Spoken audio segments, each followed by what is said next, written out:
푸른밤 종현입니다.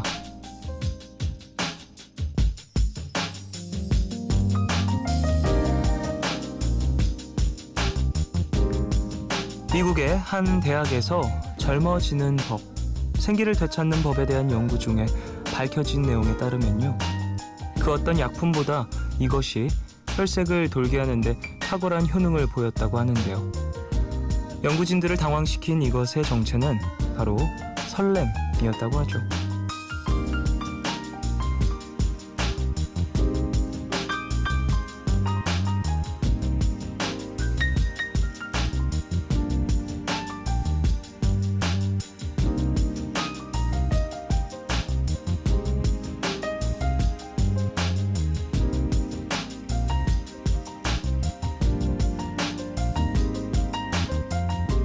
아무리 좋은 것을 먹고 좋은 곳에 가도 그것의 맛과 멋을 느끼지 못하는 사람에게는 약이 되지 않는다는 말도 있는데요.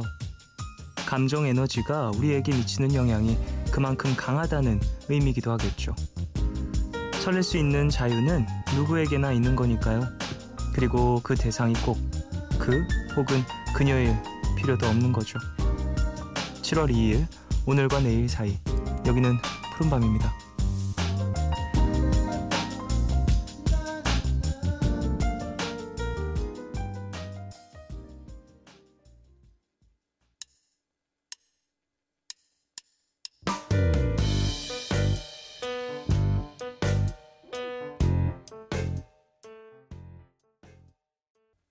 7월 2일 토요일, 오늘 첫 곡으로 들으신 곡은 브로콜리 너마저의 두근두근이었습니다.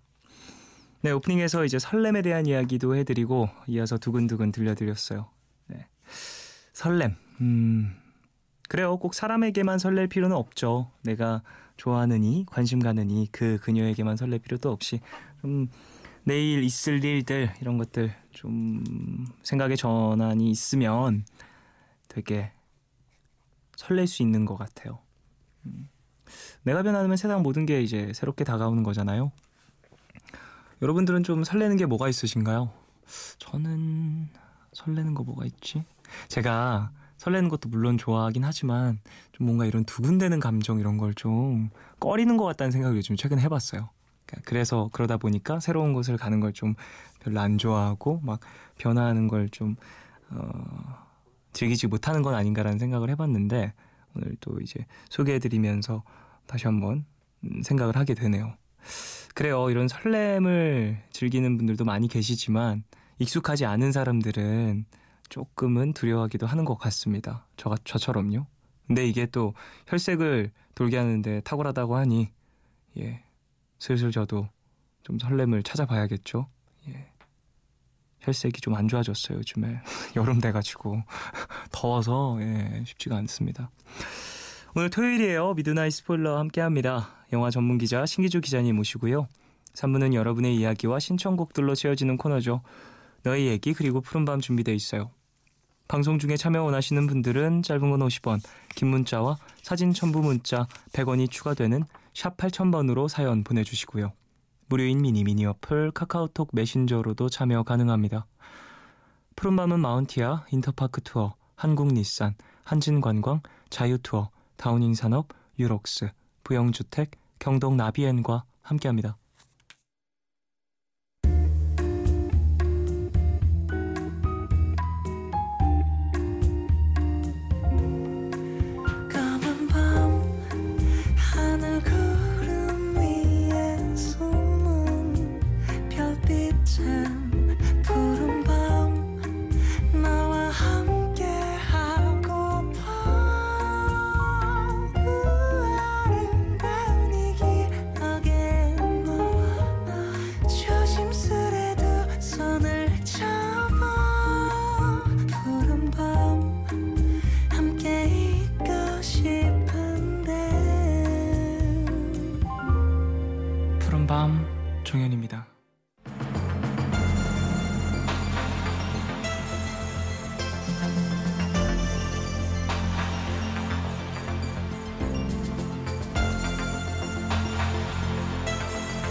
IT 기술의 발달은 우리 삶에 많은 변화를 이끌어왔죠.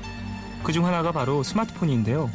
손바닥 사이즈의 작은 기계 안에 영혼 빼고 전부 들어있다는 표현이 더 이상은 과장이 아닌 시대죠. 그리고 그 안에서 사랑받던 게임이 이번엔 영화로 세상 앞에 모습을 드러냈습니다. 미드나잇 스포일러, 오늘은 앵그리버드에 대해 이야기를 나눠보겠습니다.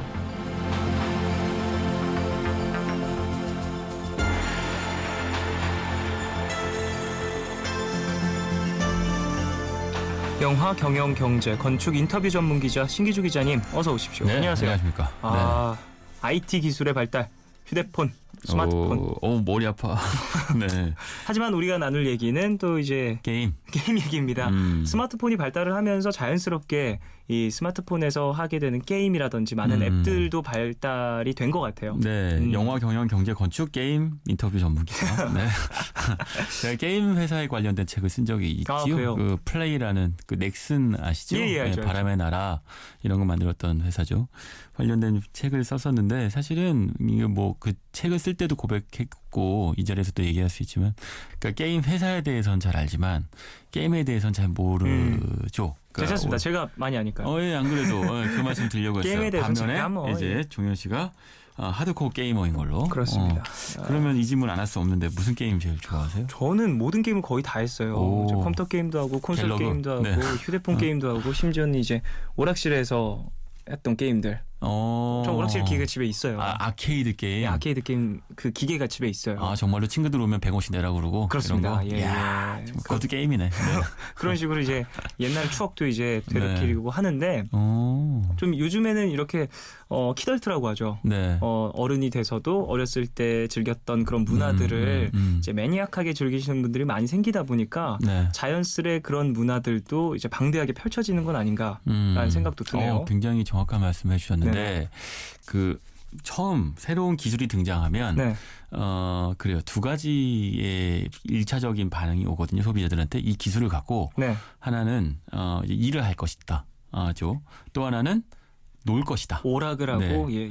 컴퓨터라는 게 처음 만들어졌을 때 일군의 사람들은 그걸 갖고 이제 마이크로소프트의 빌 게이츠 같은 사람들은 그 오피스 프로그램을 만들었어요. 그래서 일을 하는 용도로 썼습니다. 하지만 어떤 사람들은 그 아타리라고 하죠. 뭐 이런 옛날 게임 회사들 이름 들어보셨을 텐데 그 일본의 게임 사람들은 이제 그 컴퓨터를 갖고 게임을 만들어 보면 어떨까였고, 처음 만들어졌던 게 핑퐁 같은 하는 그런 식의 그 테니스 비슷한 게임을 하는 것이 최초의 시작이었죠. 네.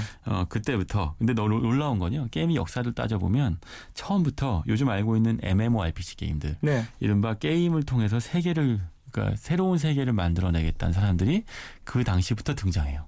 최초의 게임 모드부터. 그러니까 이게 인간은 그런 거죠. 공을 하나 지어주면 공 갖고 장난치는 거고 인간이 갖고 있는 본능 중에 하나인데, 그러니까 게임에 대해서 게임이 인간의 본성 안에 있다는 거죠. 이제 오늘 다룰 영화는 앵그리버드라는 게임입니다. 이 게임 많은 분들이 하셨잖아요. 네, 이게 이제 지금 한 얘기하고 이어지는데, 그 아이폰이라는 게 딱 주어지니까 두 가지 중에 하나를 한 거예요. 스마트폰으로 이제 많은 것들을 할 수 있었는데, 스마트폰에서 하나는 일을 했죠. 한 사람들은 이거 갖고 놀고 싶어 했는데, 문제는 스마트폰 벽돌같이 생긴 것 같고 주거니 받거니 할 수도 없는 거고, 결국 누군가 게임을 만들어줬으면 좋았는데 그때 딱 사람들의 니즈에 맞춰서 등장했던 게임이 앵그리버드였고, 정말 79개국에서 앱스토어에서 1등을 차지할 정도로, 그러니까 스마트폰 팽창의 1등 공신이기도 하죠. 그러면서 이제 게임은 우리의 하나의 문화가 된 거고, 그렇죠. 그러니까 그게 소설로도 영화로도 이제 2차, 3차 저작물로 나오는 시대가 되었던 거죠. 앵그리버드 역시도 그런 연결선상에 있는 것인데, 이제 게임이 영화로 만들어져서 앵그리버드 더 무비가 된 겁니다. 사실 이제 게임이 영화가 되는 경우들 이전에도 꽤 있긴 했었습니다. 하지만 이제 스마트폰 게임이 이렇게 영화화된 것은 어찌 보면 처음일 수도 있을 것 같은데 말이죠. 전례가 좀 많이 없기도 하고요. 저는 그 게임을 영화로 만들면 안 된다고 주장하는 파예요. 제 말을 안 듣고 만들면 꼭들 그 신기주 기자 말 들을 걸 그랬다. 그래요. 그럼 또 오늘도 앵그리버드 신랄하게 한번 이제 털어보나요? 그런데요. 그 인디펜던스 데이 얘기하시죠. 예. 그런데요. 그 앵그리버드 더 무비는 제가 게임을 영화로 만들어 놓은 영화 중에서는 두 번째로 재미있다고 생각하는 영화예요. 그래도 꽤 괜찮은 편이었나 봐요. 그러니까 이게 아시겠지만 마블 사례도 있고 네네. 뭐 이게 항상 만화 할리우드는 소재가 이야기가 이게 늘 배가 고프니까 네. 만화에서 원작을 찾기도 하고 뭐 실화에서 원작을 찾기도 하죠. 네. 게임이라고 예외가 아니에요. 게임으로 재미있는 영화를 만들 수 있다면 그럼 그게 좋은 소재가 될 수 있죠. 그리고 게임 회사들조차도 우리가 굉장히 재미있는 게임을 만들었는데 이걸로 영화도 만들어서 돈도 벌어볼까? 네. 라는 식의 어떤 원소스 멀티유즈 같은 전략도 있겠고, 그리고 요즘은 게임 자체가 굉장히 재미있는 스토리라인과 또 영화를 방불케 하는 이 비주얼을 보여주고 있으니 이거 영화로 만들면 쉽지 않아? 라고 생각하면서 다양한 어떤 욕구에 의해서 게임이 영화가 되지만 네. 성공한 영화는 지금까지 앵그리버드하고 한 편 더 있어요. 뭐죠? 툼레이더. 툼레이더는 기가 막혔습니다. 네. 자, 그럼 이쯤에서 노래를 듣고 와서 본격적으로 얘기를 나눠보죠. 호세 곤잘레스의 Stay Alive. 이 곡은 월터의 상상은 현실이 된다 OST입니다. 4432님 신청하셨어요. 듣고 올게요.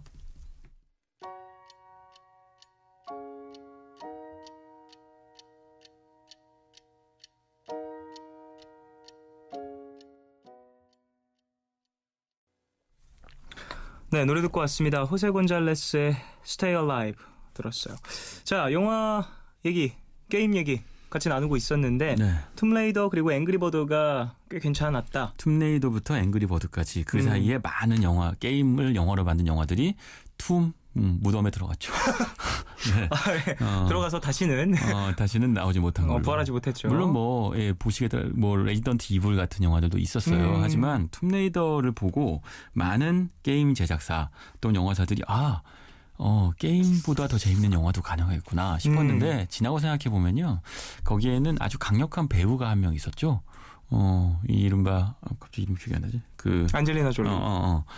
라라 크로포드 역할을 했던 안젤리나 졸리가 사실 라라 크로포드보다 더 라라 크로포드 같은 캐릭터였어요. 정말 대단했습니다. 이게 이제 예전에 나왔었던 툼레이더도 물론 그렇지만 이 영화가 나온 후에 게임에 영향을 줬어요. 그 영화가 원작에 영향을 미칠 정도로 캐릭터 소화를 잘해줬고 대중들에게 많은 게임 프로모션도 됐다라는 거죠. 그런 식으로 서로 좋은 윈윈 효과를 가져왔다고도 볼 수 있는 것 같아요. 그래요. 지금 정확하게 말씀하셨는데 이게 결국은 영화는 스토리와 캐릭터의 싸움이잖아요. 네. 근데 툼레이더가 처음에 성공할 수 있었던 건 캐릭터성이 굉장히 강했죠. 네. 라라 크로포드를 완벽하게 살아있는 존재로 만든 안젤리나 졸리 같은 배우가 등장하면서 그러면서 관객들이 그 배우를 보는 살아있는 라라 크로포드를 보는 어떤 쾌감? 그쵸. 이런 걸 느꼈던 거잖아요. 팬들도 환호를 했을 거예요. 맞아요. 네, 그 샤워씬.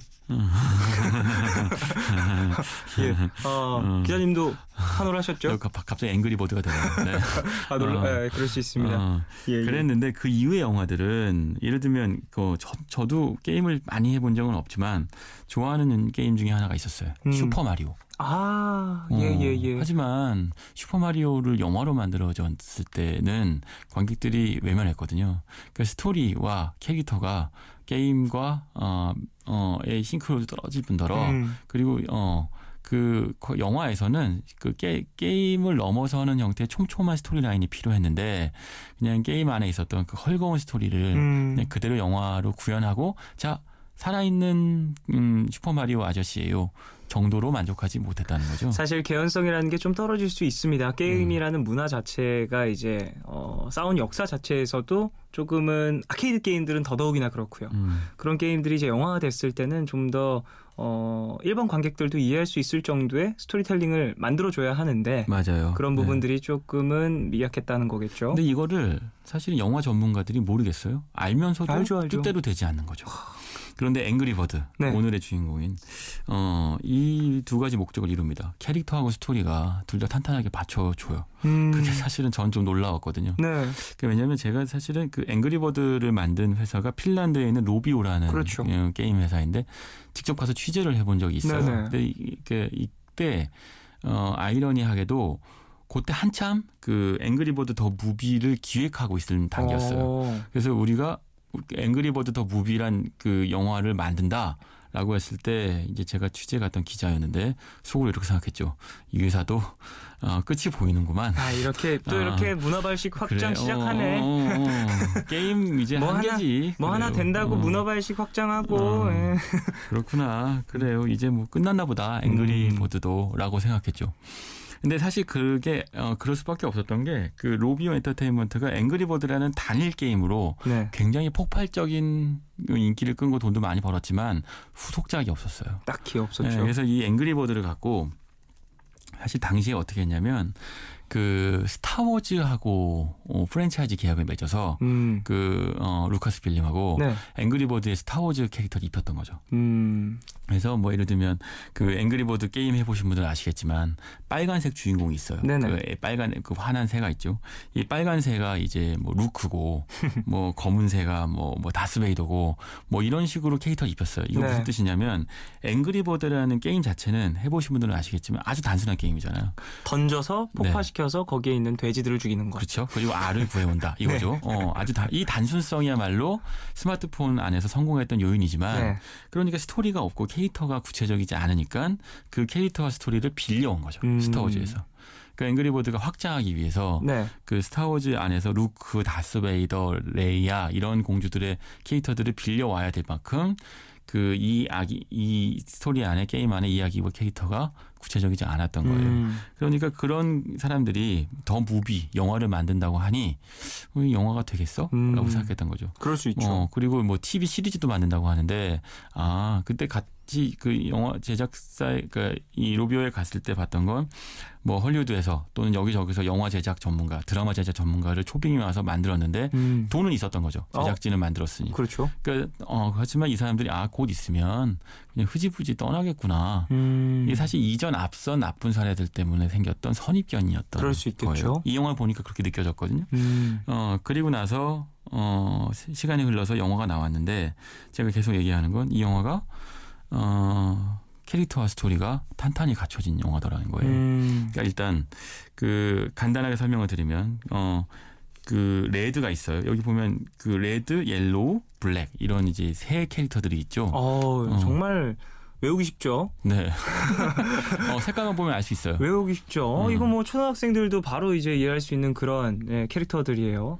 네, 여기서 이제 아시겠지만 레드는 늘 화가 나 있어요. 그래서 앵그리버드인 거죠. 근데 이 앵그리버드한테 왜 이 레드가 왜 화가 났는지를 충분히 설명해 줄 수 있었던 거죠. 그러니까 우리가 처음 게임을 해봤을 때는 왜 화가 나는지는 이해를 못하고 왜 돼지들은 알을 훔쳐가려고 하는지도 이해를 못하죠. 그렇죠. 근데 그 사이에 마치 이 영화 보시면 원래는 이 앵그리버드들한테는 날개도 없고 팔다리도 없잖아요. 영화에서는 팔다리가 있어요. 그럼 곧 팔과 다리, 스토리와 캐릭터가 생겼어요. 그래서 이 레드한테는 분노할 만한 충분한 이유가 있는데 그게 무엇이냐? 왕따예요. 저런 따돌림 받고 있군요. 그렇죠. 그러니까 무슨 얘기냐면 작은 섬나라인 앵그리버드 세계 안에서 이 레드는 다른 생각을 하는 존재인 거죠. 그 다른 생각을 하기 때문에 사람들이 이 새들이 사람이 아니군요. 새들이 싫어하는 거죠. 그 싫어하는 그 존재인 레드가 사실은 어떤 이 돼지들 때문에 자신들의 존재 가치를 입증하는 거예요. 그런 식으로 스토리 라인을 만들었군요. 아니면 애초에 게임 안에 있었지만 그냥 우리는 그걸 모르고 자연스럽게 그냥 저 탑만 부수고 알만 다시 채져야지라고 생각을 했을 수도 있고요. 그렇죠. 그리고 사실 옐로우는 이게 엑스맨 보시면 아시겠지만 굉장히 빨리 달리는 퀵실버라는 캐릭터 있잖아요. 그거하고 똑같은 캐릭터를 입혀놨죠. 뭐 게임 안에서 굉장히 빠른 캐릭터잖아요. 네. 그러니까 그런 것처럼 옐로우한테는 굉장히 빠르지만 그러나 속없이 친절한 성격을 부여하는 거예요. 폭탄같이 생긴 검은 녀석이 있고 그리고 거대한 뭐 조폭을 연상시키는 아주 거대한 레드새가 있죠. 네. 이런 식의 캐릭터들을 하나하나 입혀놓고 새 마을을 구성해냈어요. 근데 이게 단지 이전 게임들이 왜 실패했는지를 보여주는 반면교사가 되기도 하는데 예를 들면 페르시아의 왕자라는 게임을 영화로 했던 게임이 있어요. 봤습니다. 봤어요. 저도 봤었는데 여기 보면 괜찮은 배우가 나와요. 제이크 질레나. 그렇죠. 제이크 질레나이 또 연기도 잘했어요. 네. 액션씬도 잘 멋있게 구현을 네. 했고요. 사실 그런데 뜻밖에도 영화는 기대만 못했고 네. 속편을 기대했지만 속편은 나오지 못했죠. 그 이유가 무엇이었냐면 그 페르시아 왕자 안에서는 그 게임에서 부여한 스토리와 캐릭터에 너무 얽매여 있었던 거예요. 그러다 보니까 괜히 쓸데기 없이 그 지붕을 건너다니고 영어 게임을 해보신 분들은 아시겠지만 그 벽을 타고 다니거나 지붕을 뛰어다니는 게 이 게임의 핵심 그 요소이기 때문에 제이크 질레날이 이유 없이 자꾸 지붕을 건너다녀요. 그런 것들을 좀 이제 게임의 모습들을 현실로 구현해왔다. 그렇죠. 이런 걸 좀 보여주기 위해서였겠죠. 맞아요. 그러니까 게임 팬들을 영화로 끌어들이기 위해서 게임의 요소를 자꾸 집어넣으려다 보니까 필요 없고 개연성 없는 장면들이 자꾸 등장하고 그래서 산으로 가버렸군요. 그렇죠. 반면에 앵그리버드는 생각해 보면 그 새총을 당겨서 새를 쏘아서 이제 돼지들이 서식하는 곳을 무너뜨리는 단순한 게임이었기 때문에 사실은 스토리와 캐릭터가 공백이었던 거죠. 그러니까 그 안에 입힐 수 있는 무궁무진한 요소들이 있었던 거예요. 그러니까 게임에 곧해요 얽매일 필요가 없었죠. 딱 한 가지만 얽매이면 돼요. 레드는 화가 나 있다. 앵그리 버드다. 그러다 보니까 조금 더 스토리를 펼치기 유리했다고도 볼 수 있겠네요. 맞죠. 그러니까 이게 그 게임을 영어로 만들 때 빠지기 그러니까 쉬운 오류가 게임 팬들을 만족시키려면 게임에서 너무 많이 벗어나면 안 된다. 인 거예요. 그런데 문제는 게임하고 영화는 분명히 다른 장르거든요. 네. 그러니까 게임 팬들을 의식하다 보니 영화적이지 않은 요소들이 자꾸 등장하게 되는 거죠. 그러다 보니까 영화 팬들도 재미없어하고 게임 팬들은 내가 기대했던 것이 아니다. 라는 결론이 나는 경우들이 많았는데 앵그리버드 더 무비는 다른 거죠. 자, 그럼 이쯤에서 광고를 듣고 돌아와서 얘기를 더 나누겠습니다. 광고 듣고 오셨습니다. 자, 신기주 기자님과 함께 앵그리버드 더 무비에 대해서 얘기를 나누고 있는데 상당히 스토리를 짜기에 유리한 그런 게임 내용이었다. 애초에 그런 이야기도 좀 전해주셨습니다. 없어서. 네. 조금 공백이라고 볼 수 있고 그리고 좀 이 부분도 유리했던 것 같아요. 이 게임의 팬이 된 사람들, 이 게임을 즐겼던 사람들이 애초에 백지였어요. 이 게임에 대한 스토리에 대한 부분이. 왜냐하면 이 게임 자체가 그냥 좀 단순한 스마트폰 게임이다 보니까 그런 부분에 좀 장벽도 좀 낮았던 건 아닌가 싶네요. 그러니까 가장 좋은 건요. 특히 앵그리버드 게임 영화가 이게 박스오피스 1등을 하는 건 좀 깜짝 놀랐거든요. 미국 박스오피스 1등을 했는데 네네. 그게 앵그리버드 게임 팬들의 어떤 그 지지? 이런 것들 때문이었냐? 그것만으로는 1등을 하기 어렵죠. 그렇죠. 역설적으로 앵그리버드가 흥행을 했던 지가 벌써 5년이 넘었어요. 그렇죠. 그리고 그 사이에 수없이 많은 스마트폰 게임이 나왔고, 그러니까 그 엄청나게 인기가 있는 게임들도 많이 등장했고, 게임 회사들, 슈퍼셀 같은 훌륭한 회사들도 등장했죠. 그러면서 로비오는 과거의 성공을 충분히 잊어버린 거예요. 그러니까 사실은 성공했던 기업, 성공했던 영화들이 왜 속편이 전편보다 재미없는 이유가 그러니까 전편의 성공이 얽매이기 때문이잖아요. 그렇죠. 그러니까 로비오의 경우에는 앵그리버드의 성공을 깡그리 잊어버릴 만큼 충분한 시간이 지났던 거죠. 그래서 이제 뭐랄까 좀 더 콘텐츠에 집중을 할 수 있었던. 더 이상 앵그리버드를 즐겨하는 게임. 그러니까 그래요. 저도 정말 앵그리버드 끝까지 다 깼거든요. 네네. 끝판왕. 네네. 그리고 그랬던지도 5년 전입니다. 앵그리버드도 기억도 잘 안 나요. 이제 어떻게 깼는지 기억도 안 나고 공략도 막 찾아보고 그랬었는데 여기 입안 못 깨서 플레이 안 한 지 너무 오래됐던. 네. 그러니까 완전히 제로 베이스에서 그냥 영화를 다시 만들 수 있었던 거고 그 영화를 보시면 특히 돼지 캐릭터들이 나오는데 이 돼지 캐릭터들이 왜 그 새들한테 찾아와서 그 새들의 나라를 침공해서 알들을 훔쳐가려고 하는지 이랬던 거구나 싶으면서 또 한편으로는 전혀 모르던 캐릭터들이 등장하거든요. 돼지들도. 네. 그러니까 이 영화에서 보시면 여기까지는 얘기할 수 있겠네요. 그러니까 두 섬나라가 있어요. 네. 새들의 섬나라, 돼지의 섬나라. 근데 원래 그 게임 안에서는 그런 식으로 구성이 돼 있지 않거든요. 그렇죠. 그냥 계속 스테이지가 바뀌고 그때마다 이제 돼지들이 모여 있는 서식하는 그 아파트 또는 집의 모양들, 집 모양들 이런 게 바뀌죠. 그 정도인데 여기서는 아예 그 모든 요소를 무시한 거예요. 완전히 새롭게 영화를 꾸몄죠. 저는 영화 보면서 가장 약간 의아했던 건 새들한테 팔다리가 있네. 나는 게임을 했는데 게임 팔다리가 없었는데. 네네. 팔다리가 있는 새. 결국은 게임하고 다른 형태의 새가 등장했던 거고. 그러니까 그게 박스오피스 1등을 하는 요소였겠죠. 어찌 보면요. 툼레이더의 성공과 또 비교해보면 좀 공통점이 있을 수 있을 것 같아요. 왜냐하면 툼레이더도 물론 그 게임 안에 있는 캐릭터와 여러 가지 소스들을 가져왔지만 네. 영화 내용은 그래도 본인만의 스토리를 갖고 갔거든요. 맞아요. 좀 네. 게임과는 다른 결말을 내기도 하고 새로운 방면으로 게임을 영화를 이끌어가기도 하고 그런 부분에 있어서는 좀 능동적인 태도를 취했기 때문에 성공할 수 있었던 것 같다는 생각도 드네요. 맞아요. 그런 게 보면 사실 제가 이 영화를 봤다고 하니까 좀 부끄러운데 DOA 스트리트 파이터. 저런. 네, 오늘 처음으로 커밍아웃 합니다. 예. 이 영화 보고 나서도 안 봤다고 얘기하고 싶은 것 같아요. 스트리트 파이터를 보셨단 말이에요. 네, 봤어요. 저 사실 은근히 또 시간 날 때 보고 싶어요. 예. 문제는 이 스트리트 파이터나 DOA 같은 영화 보면 네네. 정말 아무 생각 없이 보게 되지만 보면 그래요. 장클로드 반담이 네. 이 영화 안에서 이제 카이 역할도 나오고, 이 안에 이제 그 스트리트 파이터의 그 춘리부터 모든 캐릭터가 그대로 등장하는 거 보고 있으면, 그냥 이 영화 봤다고 얘기하고 싶지 않죠. 너무 뭐랄까요. 시간이 좀 흘렀으니까 예전 영화다 보니까 그렇게밖에 좀 구현을 할 수 없었을지도 모릅니다. 방금 종현 씨가 얘기한 바로 그 포인트인 건데 어떤 거냐면, 그 캐릭터를 그대로 구현하기를 원하는 게 아니에요. 영화 그렇죠. 팬들은.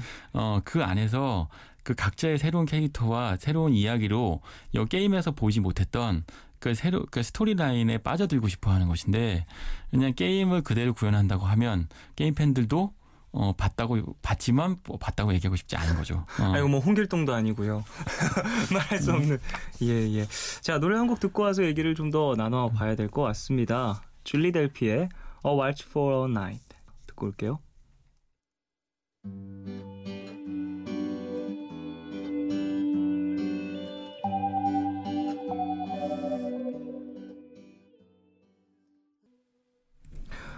줄리 델피의 A Watch for a Night 듣고 왔습니다. 자, 게임에서 영화가 된 어떤 작품들에 대한 이야기를 쭉 나누고 있는데 글쎄요. 말씀하신 것처럼 쉽게 성공하기 어려운 변환인 것 같기도 해요. 문화의 변환. 그게요. 이제 오늘 꼭 하고 싶은 얘기를 이제 할 건데 네. 스토리란 게 무엇인지 생각하게 돼요. 게임하고 영화를 찬찬히 살펴보고 게임을 영화로 만든 영화들의 실패담 또는 성공담들을 네네. 분석하다 보면 그러니까 이런 시절이 있었어요. 그 90년대 후반에 네. 이제 MMORPG 게임들 니니리지 이런 회사 게임들이 막 이제 인기를 끌던 시절이었어요. 그때 영화 감독들이 네. 게임에 빠져요. 그래서 게임이 너무 좋은 나머지 게임적 스토리를 영화에 구현하려고 하는 감독들이 꽤 있었거든요. 근데 왜 그렇게 했느냐면 게임은 이런 거죠. 그 플레이 할 때마다 결말이 다르잖아요. 그렇죠. 승자도 달라지고 네네. 질 수도 있고 이길 수도 있고 그리고 많은 게임들이 좀 이제 그 하이 퀄리티 게임들은 결말도 여러 가지로 맞아요. 넣어놓고 네네. 그리고 이렇게 이 순간에 어떤 선택을 하면 결말이 달라지기도 하고 이런 식의 그 엔딩들은 그러니까 이른바 열린 결말인 네. 거죠. 그러니까 영화도 관객들이 앞으로 이런 게임의 스토리에 익숙해지면 그러면 영화의 그 닫힌 결말에 을 낯설어할 것이고 지루할 것이다. 아니 내가 능동적으로 스토리의 결말을 선택할 수 있는데 영화가 주어주는 대로 네네. 떠먹어주는 그 영화적 결말을 누가 좋아하겠어? 그게 90년대 후반 2000년대 초반까지 감독들이 많이 고민했던 부분이에요. 네네. 근데 지금 2010년대 중반이지만 우리 마블 영화 보고 있잖아요. 그렇죠. 그리고 저는 어벤져스 솔직히 또 코믹 못 하는데 심심하면 봐요. 그 결말을 알고 있는데도 봐. 그렇죠. 블랙 위도우가 이렇게 포털 문을 닫고 네네. 아이언맨이 이렇게 뚝 떨어지고 막 헐크가 막 구해주는 1편 있잖아요. 네. 계속 봐요 그냥. 그렇죠. 결말을 알고 있는데도 보는 이유. 결국 스토리라는 게 무엇인지. 결국 스토리는 우리가 그러니까 이제 삶을 살면서 그러니까 불확실성의 상태에 있죠. 내일 어떻게 될지 몰라요. 하지만 우리가 기대하는 스토리와 결말이 있어요.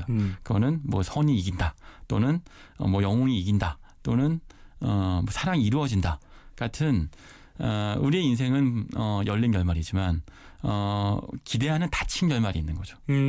밝게 될 것이다. 그쵸. 내가 원하는 대로 내가 생각하는 것보다 더 좋게 끝날 것이다라는 어떤 우리 연애는 희망 사실은 현실은 열린 결말이지만 해필리 에버 애프터로 닫혀있기를 바라는 게 그렇죠. 인간의 본성이라는 거죠. 네네. 우리가 영화를 보는 이유는 스토리가 새로워서가 아니라 역설적으로 스토리가 익숙해서 보는 거예요. 우리가 흔히 얘기하는 사랑 따위 이야기 있잖아요. 네네. 다쳤기 때문이거든요. 그 안에 결국은 주인공들은 행복하게 끝났다. 뭐 이런 이야기들을 또 보고 싶은 거예요. 그리고 그 같은 영화 반복해서 보면 그게 그래 노팅힐 반복해서 보면 지루하니까 나중에 다른 노팅힐 비슷한 영화 나오면 노팅힐 같은 영화 같은 영화들 또 보는 거죠. 노팅힐 제작사에서 만든 영화. 맞아요. 그래서 한 5년 주기로 나오잖아요. 그렇죠. 맞아요. 5년 주기로 나와주죠. 그래 그게 어바웃 타임. 맞습니다. 계속 결말이 바뀌어. 네네.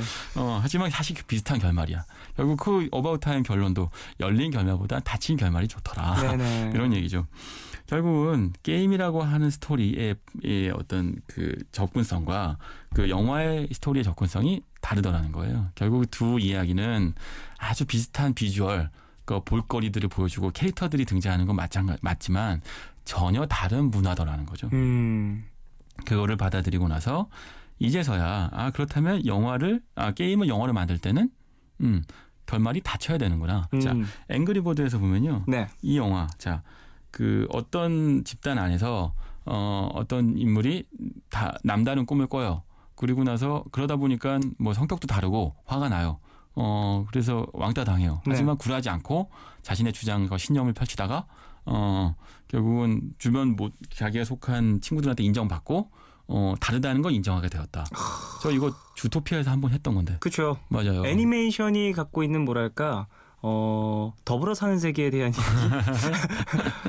어린아이들이 보기에 상당히 좋은, 그리고 이제 다름을 인정하는 세상의 뭔가 태도? 맞아요. 세상에 대한 태도, 이런 걸 좋게 잘 가르쳐주는 그런 애니메이션들. 근데 주토피아 할 때 제가 같이 붙였던 영화가 리셀 랩폰이었어요. 그렇죠. 결국은 거기서도 까칠한 그 멜 깁슨이 그 경찰 조직 안에서 왕따를 당하다가 결국은 친구들을 맺고 가족처럼 친하게 지내면서 인간다운 삶을 살고 결혼하고 잘 살게 된다. 그렇죠. 결국 우리가 원하는 건 어찌 보면 알맹이는 뻔하다는 거죠. 캐릭터와 스토리의 변주가 있는 거예요. 네네. 애니메이션, 아이들을 위한 애니메이션은 좀 더 그 변주가 적죠. 진폭이.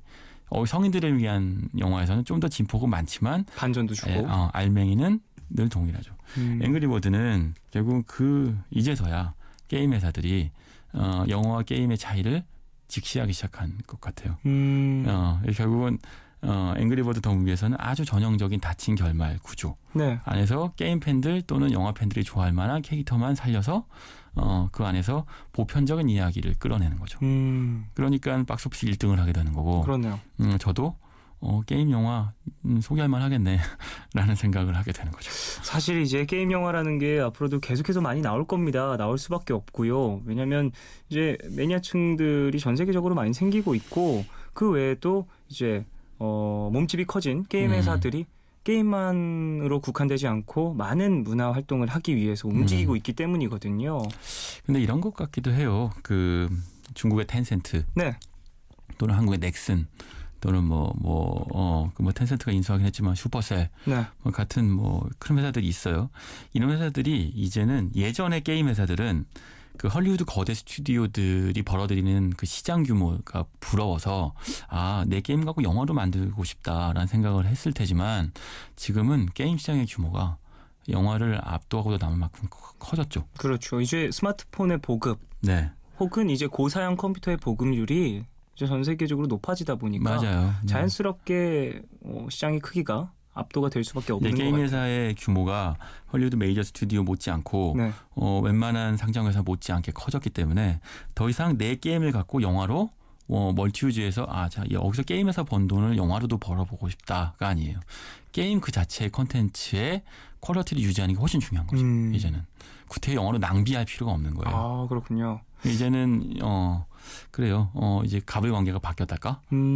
영화화 시켜볼까요?라고 이제 영화사에서 먼저 게임 측으로 연락을 할 수도 있겠네요. 오히려. 그런 부분들. 그러니까 사실 게임 회사의 영향력이 더 커졌기 때문에 거꾸로 얘기하면 그러니까 영화가 더 만들어지기 어려운 구조일 수도 있어요. 왜냐하면 게임 회사가 접근하는 방식은 우리의 스토리, 게임 안에 우리의 캐릭터를 훼손시키지 말아야 한다이기 네네. 때문에 그러다 보니까 제작사의 입김, 영화 감독 이 창의성이 여지가 줄어들게 되겠죠. 그렇겠네요. 그러다 보니까 게임을 더 잘 이해하는 감독들도 교체가 되기도 하고 워크래프트처럼 네네. 이런 식의 일들이 일어나거든요. 그러니 이제는 게임과 영화의 관계가 90년대, 2000년대와는 또 다른 형태의 관계가 된 것 같습니다. 새로운 재미있는 관계인 것 같습니다. 자, 광고 듣고 와서 얘기 좀 더 나누도록 하겠습니다. 광고 듣고 돌아왔습니다. 자, 앵그리버드 더 무비에 대해서도 얘기를 충분히 나눠본 것 같고요. 지금 게임이 원작이 되는 영화들에 대해서 얘기를 쭉 나누고 있습니다. 사실 제가 보기에는 비슷한 어떤 문화의 변화들이 있었던 것 같아요. 초기에 2000년대 초기에도 그랬고 지금까지도 그렇고 애니메이션, 만화들이 영화되는 경우들 많이 있었잖아요. 우리가 익숙한 어벤져스라든지 슈퍼맨이라든지 이런 것들이 좀 애니메이션, 만화가 이제 코믹스가 영화화됐는데 이제는 좀 게임들도 실사화된 이런 영화 혹은 애니메이션으로 계속해서 문화가 변환되고 있는 시점인 것 같거든요. 그렇죠. 사실은 문득 떠오르는데요. 이제 게임과 영화는 어찌 보면 굉장히 융복합 상태에 들어가는 것 같아요. 그 주도권을 어떤 쪽이 담느냐에 따라서 이제 성패가 갈리기도 하고 영화나 또는 게임의 캐릭터가 바뀌기도 하는데 제가 독일 쾰른에 가면 굉장히 세계적 규모의 게임 박람회가 열리는데 제가 거길 취재 갔던 적이 있어요. 근데 그때 가장 화제의 게임은 그 배트맨 아컴 나이트라는 게임이었어요. 아컴 나이트. 지금 게임 팬들은 너무너무 좋아하는 게임이죠. 그런데 그 아컴 나이트의 스토리라인들과 이런 얼개가 사실은 영화하고 이어지는 구조였거든요. 맞습니다. 사실은 우리 매트릭스 때 그러니까 아주 맹화적인 형태로 실험한 적이 있었죠. 말하자면 매트릭스 2편, 1편, 1, 2편, 3편 사이에 게임이 있고 그 게임의 어떤 스토리 사이에 껴들어서 그 2편, 3편의 브릿지 역할을 한다. 이런 식의 어떤 그 실험들이 있었거든요. 이제 게임과 영화가 배트맨, 다크나이트 이런 게임들처럼 그 하나의 이야기로 한 세계관으로 엮이는 거죠. 그렇죠. 마치 요즘 마블 시네마틱 유니버스처럼 게임과 영화가 하나의 스토리로 이어지고 이제 게임 세대가 영화 관객들과 교집합이 늘어나면서 하나의 이 영화 사실 영화사하고 궁극적으로는 이제 게임사하고 하나의 패키지로 한 회사처럼 영화를 만드는 시대가 오겠죠. 네. 사실 제가 그 게임 아캄 나이트를 했을 때도 상당히 재밌음을 느꼈던 건 뭐냐면 이전에 영화에서 봤던 캐릭터들, 영화에서 봤던 어떠한 배트카라든지 혹은 조커의 캐릭터의 구현성 게임에서 그대로 나오거든요. 그런 것들이 너무너무 재밌었고 내가 상상했던 혹은 내게 익숙해진 캐릭터가 게임으로 나오니까 마치 내가 영화 속에 들어간 것 같은 기분이 들어서 좀 더 만족도가 높았던 것 같아요. 그런 부분 어찌 보면 영화와 게임의 매니아층이 조금 벽이 허물어지고 있다라는 것도 느끼게 됐었습니다. 캘린에서 느꼈던 건요. 지금 되게 예리하게 말씀하셨는데 결국은 게임은 어찌 보면 특히 영화에서 히어로물처럼 캐릭터성을 극대화시킨 작품의 경우 사실 관객들이 궁극적으로는 그 캐릭터가 되고 싶어 하잖아요. 그게 코스튬 플레이 같은 걸 하죠.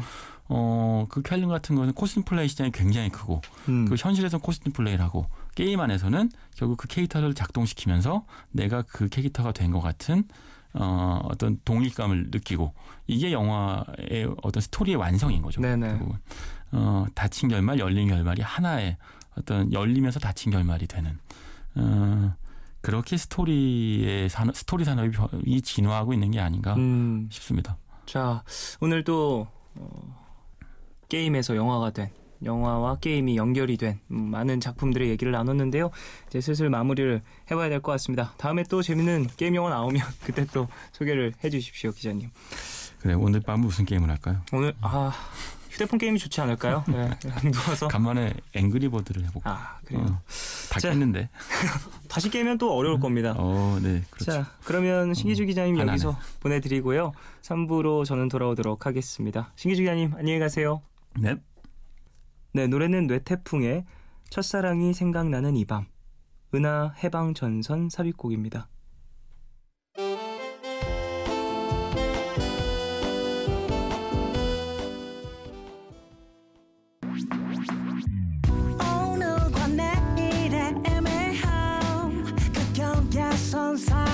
시작과 끝이 만난 시간 착각과 만남의 인사 안녕 또 다른 안녕 매일 하지 널 보면 넌 푸른 밤을 상상하네 널 보면 넌 푸른 밤을 상상하고 들어줄래 네 두기에 내가 속삭여줄게 마치 보석을 담은 듯 반짝이지 않는 푸른 밤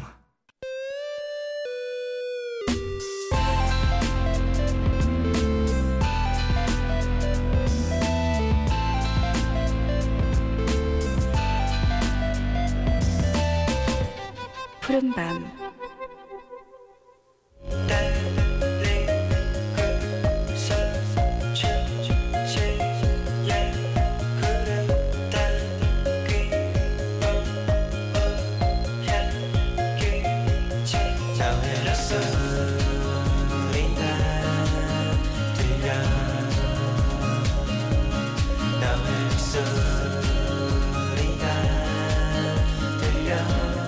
꼭 비밀 얘기가 아니더라도요. 내 얘기를 털어놓고 싶은 대나무 숲이 있었으면 좋겠다 싶을 때가 있죠. 지금 이 시간 여러분의 이야기 함께 나눠드릴게요. 너의 얘기 그리고 푸른밤.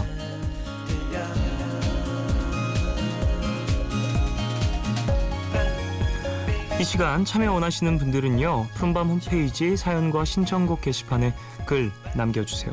손편지는 서울시 마포구 성암로 267 MBC 라디오 푸른밤 앞으로 보내주시면 됩니다. 그럼 여러분이 보내주신 이야기 만나볼까요?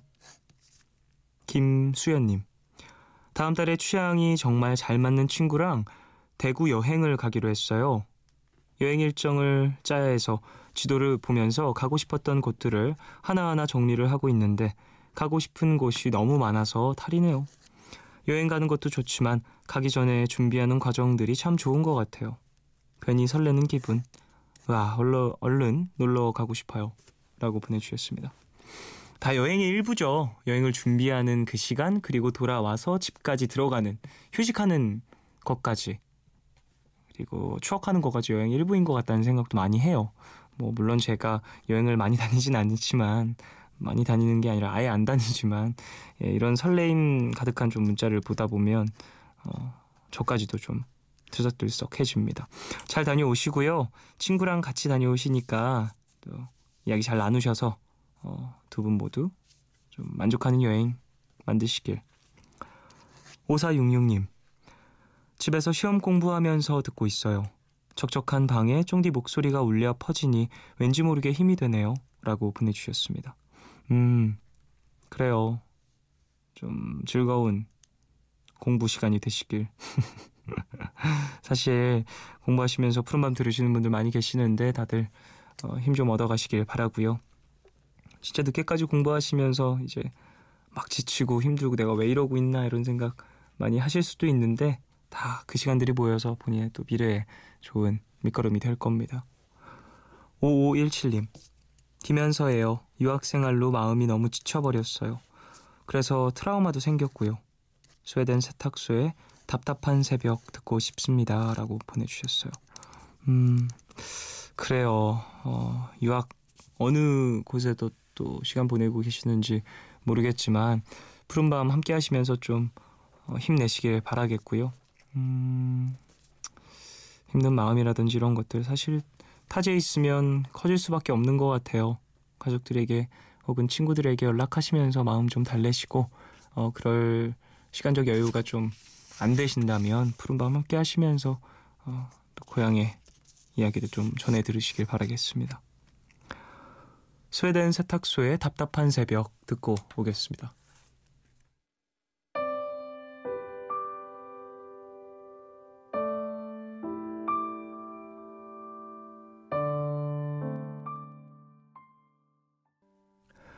스웨덴 세탁소의 답답한 새벽 듣고 왔어요. 7888님, 쫑디엔님, 토요일이지만 회사에서 당직하고 있습니다. 푸른밤과 함께 이번 주 밀린 업무를 하고 있어요. 매일매일 듣다가 이렇게 문자 처음 보네요. 앞으로 자주 오겠습니다. 디네 디 하프문 부탁드릴게요. 힘힘이라고 보내주셨습니다. 쫑디 햇님이라고 해주셨는데 이게 행님 형님을 이렇게 쓰신 건지 아니면 그 해를 말씀하신 건지 모르겠네요. 어쨌든 어느 쪽이든 예 이렇게 문자 보내주셔서 감사하고요. 저도 이 딘 노래 정말 좋아하는데 이따가 틀어드리도록 하겠습니다. 힘내십시오. 김세원님, 전 가끔씩 휴대폰 메모장에 떠오르는 것, 꼭 기억해야 하는 것, 중요한 것들을 적어놓곤 하는데요. 휴대폰을 쓴 지 좀 되어서 그 메모들이 쌓이다 보니 저장된 양이 꽤 많아졌어요.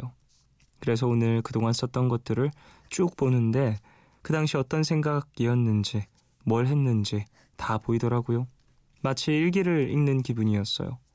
수업 OT 들으면서 적었던 건지 1월 수업 2주 동안 출석, 안 부름 이런 것들도 적혀있네요. 쌓인 메모들을 읽다 보니 시간이 많이 흘렀구나 싶기도 하고 시간을 기록해놓은 게 뿌듯하기도 했어요. 라고 보내주셨습니다. 이거 진짜 재밌어요. 내가 적어놓은 메모 보는 거. 저도 평소에 메모 많이 해서 휴대폰 메모장에 좀 많이 해놔서 가끔 저는 예전 휴대폰들 켜서 거기 있는 메모들도 보거든요. 진짜 시간 잘 가요. 예. 일기 보는 그런 기분들도 들고 1월 수업 2주 동안 출석 안 부름. 이거는 되게 좋은 팁이네요. 예. 이거 어떻게 될지 모르는 거죠. 2주 동안 안 불렀으니까 3주차 딱 봤을 때 부를지 안 부를지 이것도 저장을 해놓으면 4주차에 살짝 다른 생각도 해볼 수 있고 그런 것 같습니다. 예. 박선호님, 꿈이 있어서 대학원에 진학하게 되었는데 하다 보니까 욕심이 생겨서 박사까지 공부를 더 하고 싶어졌습니다. 근데 부모님께 말씀을 드렸더니 별로 좋아하지 않으시더라고요. 주변 시선도 신경이 쓰이고 지원을 잘 못해줘서 미안하다고 하시는데 박사 과정이 제 욕심 채우기인 것 같아 고민이 되네요. 라고 보내주셨습니다. 또 본인의 꿈이 있다 보면 이런 것들 포기하기에도 좀 마음이 안 내켜서 좀 이래저래 힘드실 수 있는데 부모님과 상의 잘 해보시고요. 본인의 꿈에 대한 어떤 방향성도 잘 계산을 해보심이 중요하지 않을까 싶습니다. 사실 꿈을 이루는 방법엔 여러 가지가 있지만 선호 씨가 원하는 꿈의 방향이라든지 이런 것들에 대한 어떤 앞서 간 사람들의 방법이라든지 이런 것도 잘 한번 조사를 해보시고 신중하게 선택을 해보시길 바라겠습니다. 딘의 디 그리고 코달라인의 High Hope 두 곡 듣겠습니다.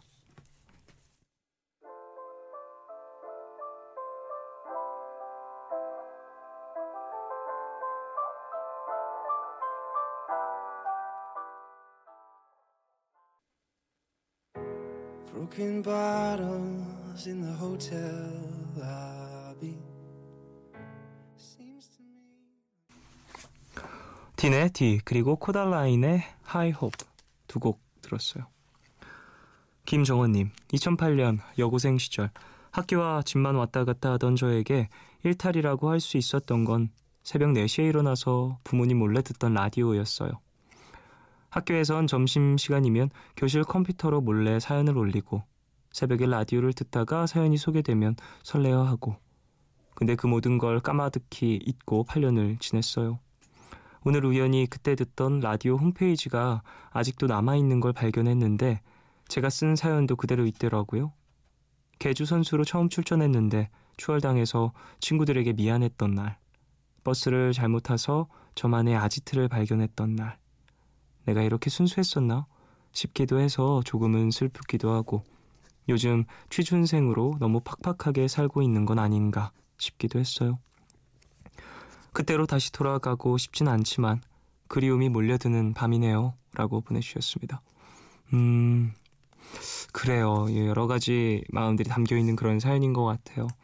새벽 4시에 일어나서 라디오 듣던 것이 이제 일탈이라니 얼마나 순수했는지도 느낄 수 있는 그런 시간이셨을 것 같고 그런 시간들이 나에게 있다라는 거 그리고 시간이 흐른 뒤에 다시 추억할 수 있다라는 게 되게 큰 복인 것 같다는 생각도 해봅니다. 저도 추억이 되게 많은 것 같은데 기억력이 상당히 안 좋기도 하고 메모해놨던 것들, 기록해놨던 것들을 어디에 두었는지 기억을 못해서 평소에는 잘 못 느끼는데 가끔 가다가 그런 것들을 찾게 되는 경우들이 있잖아요. 방 청소 뭐 이런 것들을 하다가 그럼 진짜 되게 복잡한 마음인 것 같아요. 사연자분처럼 그때로 다시 돌아가고 싶지는 않지만 되게 그리운 마음도 몰려오고 모든 사람들이 공감할 수 있는 표현이 아닐까 싶네요. 돌아가고 싶진 않지만 그리운 마음. 5173님 조금은 핑계지만 마음의 여유가 없어서 라디오는 잘 안 들었는데 푸른밤을 들으니까 마음의 여유가 생기는 것 같은 느낌이네요. 종현 DJ 목소리가 잠이 솔솔 오게 하는 것 같아요 라고 보내주셨습니다. 아 그래요? 들으시면서 푹 주무시게. 사실 요즘에 이제 불면증 때문에 고생하시는 분들이 너무 많아서 이제 푸른밤 가족분들은 들으시면서 이제 스르르 잠들었으면 한다는 생각을 많이 하는데 5173님에게 좀 그런 도움이 된다면 다행이네요. 소시은님 반려견을 하늘나라로 보낸 지 벌써 3년이 지났어요. 직장 때문에 바쁘게 지내느라 기일도 까먹었네요. 나쁜 주인이죠. 많이 보고 싶고 많이 사랑했다고 말해주고 싶어요. 가을방학에 언젠가 너로 인해 신청합니다 라고 보내주셨어요. 그래요. 또 얼마나 마음이 적적하실까 싶네요. 가족이잖아요. 사실 오랜 시간 또 나와 같은 집에서 같은 공간에서 동거동락을 하고 내가 뭐 5분만 나갔다 와도 정말 뭐 5년 못 본 사이처럼 반겨주는 그런 반려동물들 좀 나의 곁을 떠나면 생각도 많이 나고 항상 후회가 많이 생긴다는 얘기를 주변에서 많이 하는데 역시 옆에 있을 때 잘 해주는 게 중요한 것 같습니다. 가을방학에 언젠가 너로 인해 듣고 올게요.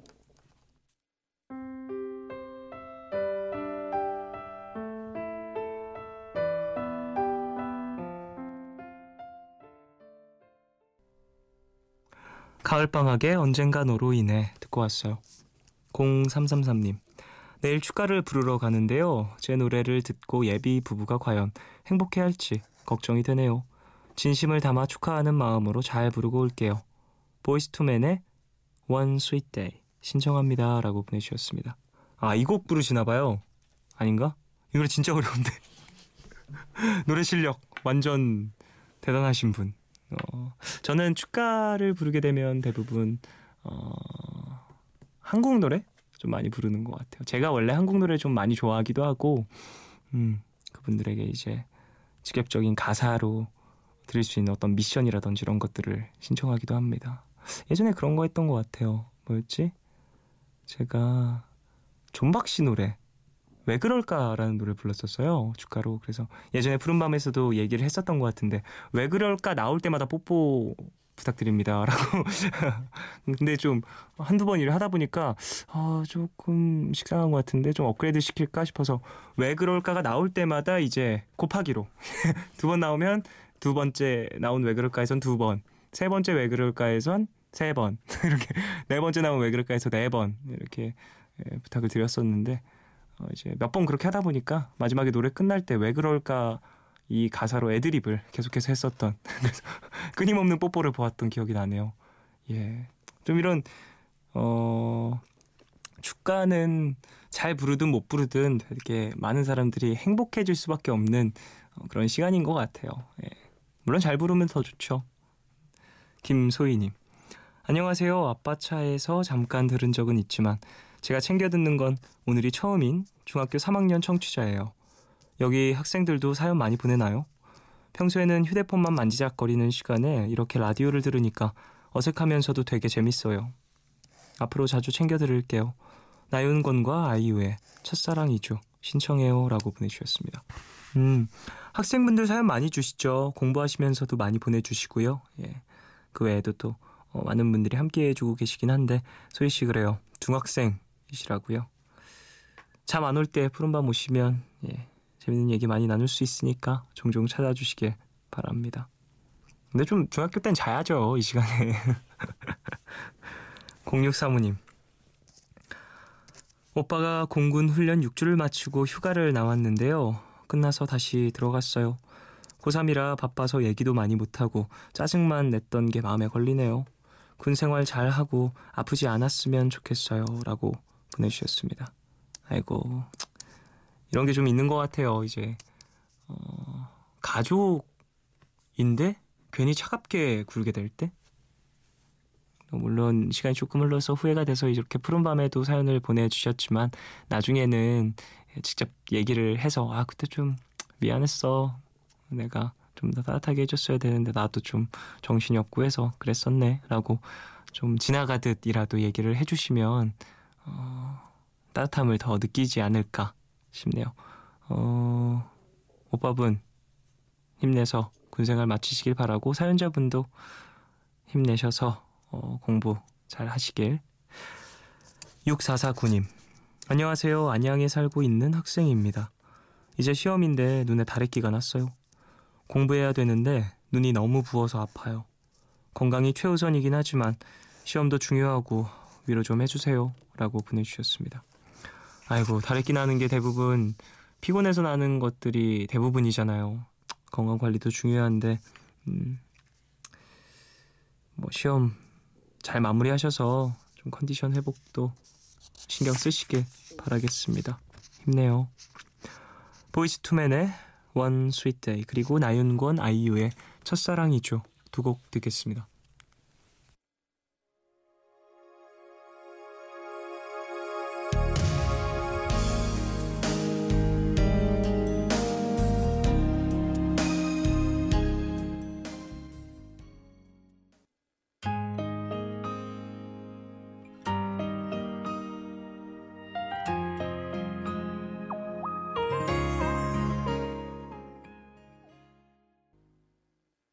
보이스투맨의 One Sweet Day 그리고 나윤권 아이유의 첫사랑이죠. 두 곡 들었습니다.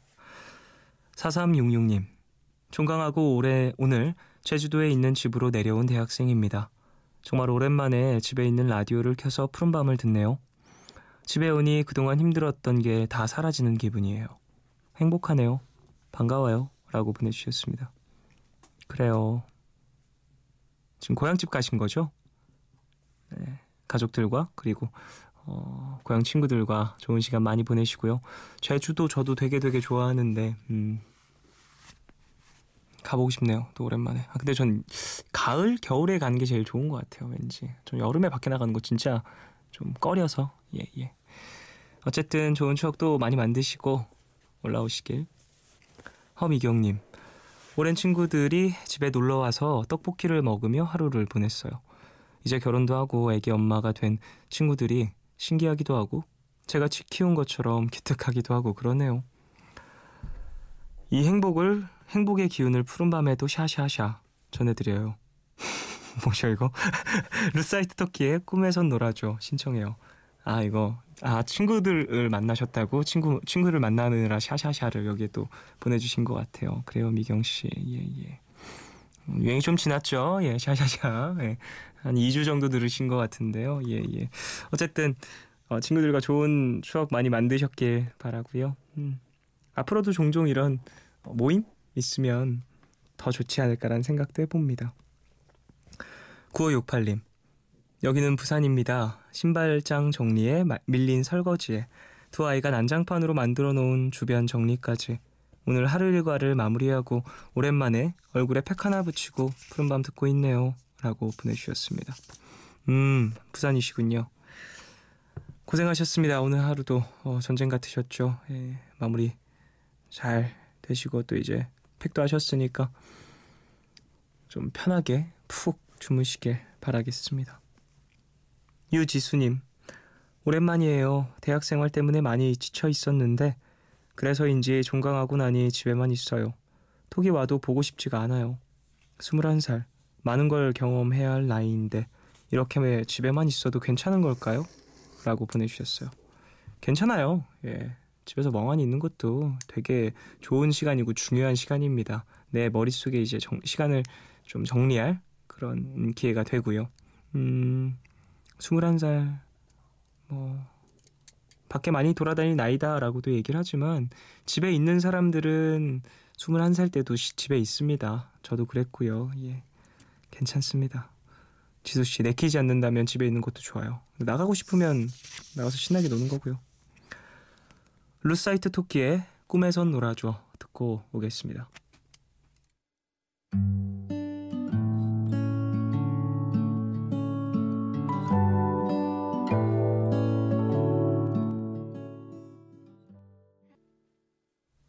루사이트 토끼의 꿈에선 놀아줘 듣고 왔어요. 이경민님, 기말고사를 코앞에 두고 있는 평범한 고등학생이에요. 공부에 대한 열정이 샘솟아야 할 텐데 요즘 아무것도 하기 싫고 아무 이유 없이 우울해지고 걱정만 늘어가네요. 라고 보내주셨습니다. 그래요. 힘내세요. 예. 공부에 대한 열정이 샘솟아야 하는 때, 그게 언제죠? 시험 전인가요? 근데 대부분 공부에 대한 열정이 막 샘솟는 그런 순간들이 인생에 몇 번 없지 않나요? 그죠? 경민 씨 말고도 이제 많은 사람들이 이런 생각을 하고는 있지만, 와, 난 샘솟지가 않는다라고 하면서 좀 무기력하게 있는 사람들이 많을 겁니다. 예. 경민 씨만 그런 거 아니니까 너무 그렇게 다운되지 않길 바라고요. 공부 좋아서 하는 사람들 생각보다 많지 않더라고요. 예. 해야 하니까 하는 사람들이 더 많으니까 경민 씨도 좀 그걸 위안 아닌 위안으로 삼으시면서 힘내시길. 정지수님, 전주에 사는 23살 정지수라고 합니다. 7월 둘째 주에 세계적으로 열리는 다트 축제가 있는데요.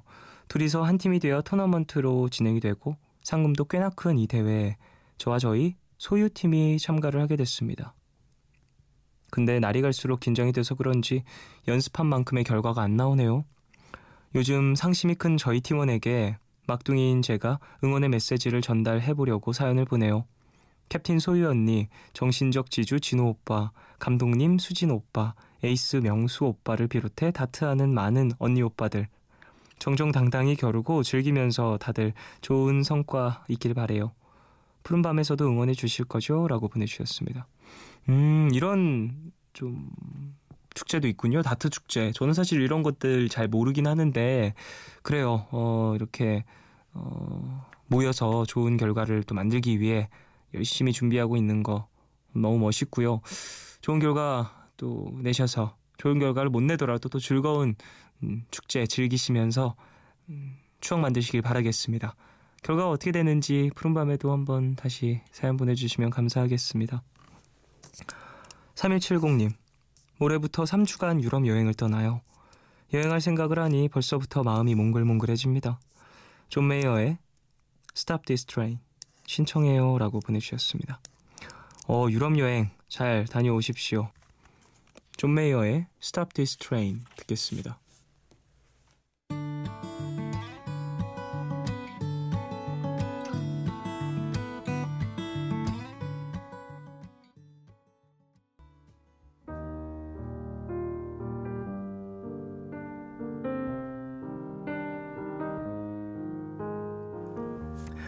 내일 너에게 푸른밤의 마지막 시간은 내일을 시작하는 여러분께 드리는 곡으로 준비하고 있죠.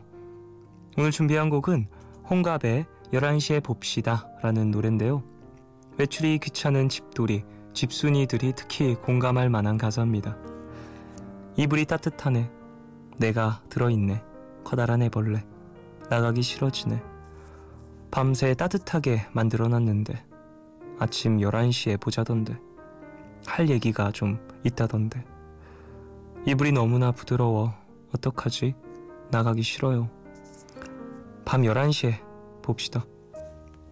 인터넷에서도 이불 밖은 위험해 이런 댓글 종종 볼 수 있잖아요. 그러니까요, 이불이 너무 포근한 걸 어쩌겠습니까? 매일 이렇게 살 수는 없겠지만 일요일 아침만큼은 뒹굴뒹굴 마음껏 게을러질 수 있는 특권을 누려보시면 어떨까요? 홍갑의 11시에 봅시다. 오늘 끝곡으로 들으시고요. 지금까지 푸른밤 종현이었습니다. 내일도 쉬러 와요.